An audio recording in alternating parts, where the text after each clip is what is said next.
আমার জীবনের আরেকটা আশা, আল্লাহ আমার ছোট ভাইকে যেন নাই পরায়ণ সত্যবাদী দেশ ও দেশবাসীর সেবা করতে নেমেছে, আল্লাহ যেন ওকে গরিব দরদি বানিয়ে মানুষের জন্য দেশের জন্য যেন রাজ ক্ষমতা দেয়। বলুন আল্লাহুম্মা আমিন।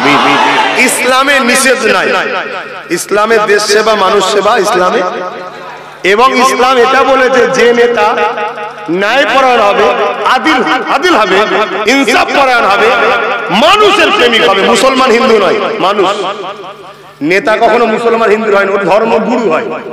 কথা বুঝে আসছে?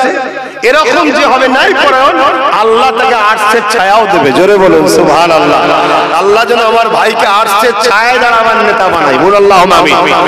কেন আমি এই মসজিদ মাদ্রাসা জলসালে জড়িয়ে গেছি ভাই, আমার এই দিকটাই ঠিক আছে, চালাচ্ছি। বাবারা করছি, কি করবো? ফকির সাহেবের কাজ ফকির সাহেব করছে। আমি দোয়া করি আল্লাহ যেন ওকে কামিয়াবি করুক। আপনারা দোয়া করবেন না? দোয়া করবেন।